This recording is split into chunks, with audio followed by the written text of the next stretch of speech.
And we continue our coverage of the National Youth Day celebrations that are taking place today and the official commemoration happening in Bloemfontein later on this afternoon. Let's go to Ntlantla Kgatlhane, our SABC News correspondent, who is joining us for the latest on what's happening at the preparations for the Bloemfontein leg of the Youth Day celebrations, which is, of course, the official celebrations. Ntlantla Kgatlhane, tell us about what's currently happening.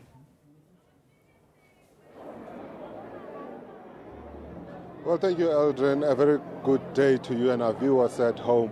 Well, currently what I can tell is that since our arrival from 6:30 in the morning, now the marquees are starting to be filled with the young people. They are coming here. You know, it marks 47 years since the June 16, or rather the 1976 last, took a stand against the brutal apartheid regime.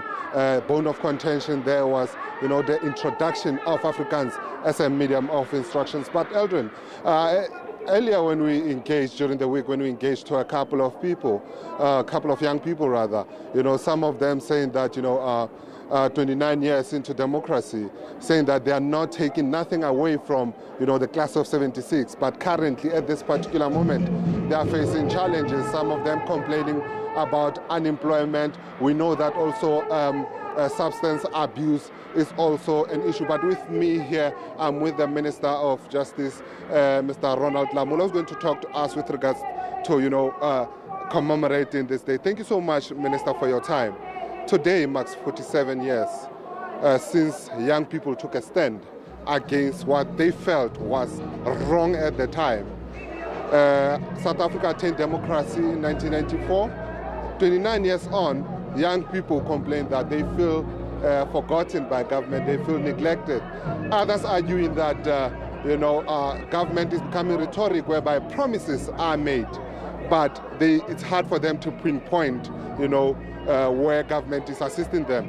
Your thoughts or your reactions to that? Yeah, indeed, it is a great day today to celebrate the heroic deeds of the 1976 young people.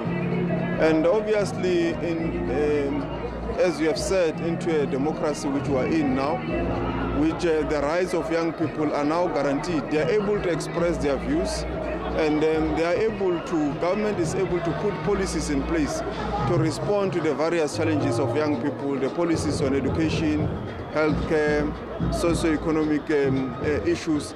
And there are indeed challenges, but there are achievements which I do believe that from all the spheres of government, there are interventions aimed at resolving some of the challenges that young people are talking to, including to ensure that what is said can be translated into action. I mean, looking at the time back then, and then you juxtapose with the current situation, you know, where young people feel disgruntled, young people feel failed. Young people are saying to a democratic government, and this is not just it's a governing party that was there, that fought for this. And young people say, but this government of today has really forgotten us. Some even saying that that's why we are resorting to substance abuse. Yeah, you will know that it's not true, because I mean, with the struggle that government has forgotten young people, on the struggle for free education, it is this democratic government that responded to the call of young people when they wanted free education and ensured that it is implemented across all our schools, including skills and training. It is also this government during the difficult times of COVID where it responded and made an input with regards to some of the skills that young people need in terms of cushioning some of the small businesses. Yes, it's not enough. We acknowledge it's not enough, and it may not be at a level where it has been able to sufficiently address the challenge of unemployment, the issues of substance abuse, but it is there. Government is aware. It's just that we need all of us, with young people of the country, with all stakeholders, to play a role for the economy to grow, to deal with crime, to deal with all these challenges, so that we are able as a nation to respond. Because even the Constitution envisages a situation where the government facilitates a platform which enables all the youth or the people of South Africa to thrive. one last question from me. We see now that the event has started.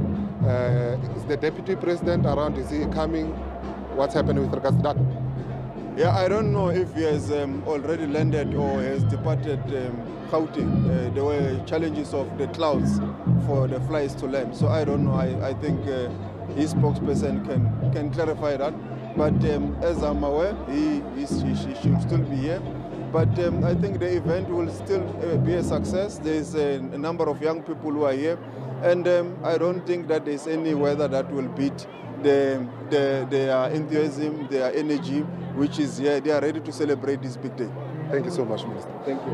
And that was Minister of Justice Ronald Lamola saying that, government, despite the challenges that young people are facing, really government is doing something, saying that, there are policies at hand. And also they're calling business to also come in with regards to addressing these issues that, young people are really complaining about of unemployment. Eldrin, with that being said, let me take it back to you in studio. Ntlantla, just a quick one. Is it clear as yet what time the official program will start? Because we expected it to start at exactly this hour, at 11 o'clock. Yeah, so if you heard me there, Eldrin, after we were talking to a couple of people when we started just, looking around, checking if all dignitaries were here. And then we managed to speak to a couple of people, asking them in terms of where the Deputy President was. I mean, we know that the Deputy President was supposed to have come around 9:30, but we started hearing that because of the weather at the side, the President couldn't land. And I posed that question to the minister there, and you heard him saying that, at this current moment, he knows that the Deputy President rather had challenges with regard to landing. It's really cloudy this side, but saying that according to him, this event will go as planned. But it's a little bit delayed. What we know is that currently at this particular moment, the Deputy President has not arrived. Okay, thank you so much. That's Ntlantla Kgatlhane at the official commemoration of Youth Day, and the Youth Day celebrations taking place in Bloemfontein. And of course, the Deputy President expected to deliver the keynote address, as the President of the country is currently in Ukraine leading the African Peace Mission.